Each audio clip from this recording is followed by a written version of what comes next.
Guys, welcome back to my channel Mimi's kitchen.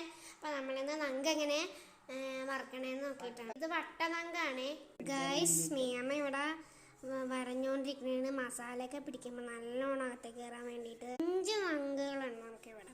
Guys, 1 table spoon chilli, 1 table spoon കുരുമുളക്, 1 table spoon സാദാ മുളക് പൊടി, 1 table spoon മഞ്ഞപ്പൊടി. Guys, ഉപ്പില്ലാതെ ഏത് കറിക്ക് ഏത് പലഹാരത്തിനുമാണ് എന്ത് രുചി കിട്ടണത്. ഇച്ചിരി ഉപ്പും കൂടി ഇട്ട് കൊടുക്കുക. ഇത് നങ്കില് മാത്രമല്ല ഏത് മീൻ റെസിപ്പിയിൽ ഉപയോഗിക്കാം. പിന്നെ 1 ടേബിൾ സ്പൂൺ വിനെഗർ, ഇച്ചിരി പൊടിച്ച മസാല നമ്മൾ പോട്ടിക്കറിക്ക് ഉപയോഗിച്ചതാണ്. ഞങ്ങളുടെ സീക്രട്ട് ആയിട്ടുള്ള മസാലയാണ്. ഇതെല്ലാം കൂടി നല്ലോണം അങ്ങ് മിക്സ് ചെയ്തെടുക്കാം കേട്ടോ. നല്ലോണം മിക്സ് ചെയ്യുമ്പോൾ നമ്മുടെ നങ്കിൽ നല്ലോണം മസാല പറ്റിപ്പിടിക്കും.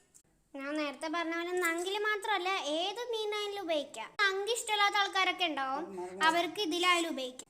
ഇച്ചിരി വെള്ളവും കൂടി ഒഴിച്ചേക്കാം. അപ്പം നല്ലോണം പേസ്റ്റ് രീതിയിലായാലും വരും കേട്ടോ. ഓവറാക്കരുത്.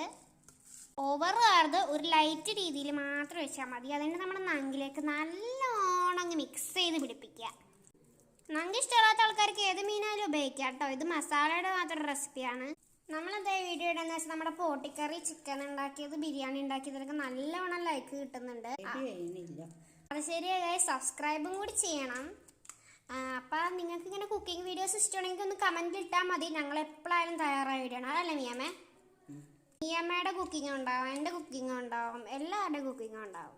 അപ്പം നിങ്ങൾക്ക് ഞങ്ങളുടെ കുക്കിംഗ് ഇഷ്ടമാണെങ്കിൽ എല്ലാവരും കമൻറ്റ് ഇടണം. എന്തുണ്ടാക്കണമെന്ന് പറഞ്ഞാൽ മതി, അതാ ഞങ്ങൾ ഉണ്ടാക്കിക്കോളാം. എങ്കിൽ നല്ലോണം അപ്പം തേച്ച് പിടിപ്പിച്ചിട്ടുണ്ട് മിയമ്മ. നല്ല അടിപൊളിയായിട്ട് പിടിപ്പിച്ചിട്ടുണ്ട്. ഇനി ഇത് വറുത്തിട്ടൊന്ന് ചോറും കൂട്ടി കഴിച്ചാൽ മതി. എന്താ ടേസ്റ്റ്. 1 മണിക്കൂർ റെസ്റ്റ് ചെയ്യാൻ വെക്കണം.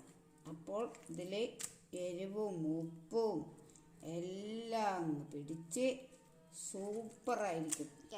മസാല തേച്ച് അപ്പം തന്നെ പാനിലേക്ക് വറുക്കാൻ വെക്കരുത്. 1 മണിക്കൂർ റെസ്റ്റ് ചെയ്യാൻ വേണ്ടി വെക്കണം. അന്നേരം ഇതിൻ്റെ ഇറച്ചിൻ്റെ അകത്തൊക്കെ നല്ലോണം മസാല കയറും. പോട്ടിക്കറി, ചിക്കൻ ബിരിയാണി ഉണ്ടാക്കിയ കാണാത്ത ആൾക്കാർ വേഗം പോയി ഇത് കണ്ടിട്ട് മാത്രമേ ഇത് കാണാൻ പാടുള്ളൂ. എനിക്ക് തോന്നുന്ന കൂടുതൽ ലൈക്ക് കിട്ടിയത് നമ്മുടെ പോട്ടി ഉണ്ടാക്കിയതിലാണ്. അതാണ് ഇച്ചിരി കിറ്റായേക്കണത്. ഗൈസ്, ഞാൻ എൻ്റെ മമ്മക്ക് വേണ്ടി ഷേക്ക് ഉണ്ടാക്കി വെച്ചിട്ടുണ്ട്. ഇവിടെ നമ്മുടെ നങ്കിൻ്റെ അകത്ത് റെസ്റ്റ് ചെയ്യാൻ വെച്ചേക്കാണ്. 1 മണിക്കൂർ കഴിഞ്ഞ് നമുക്ക് വറക്കാം.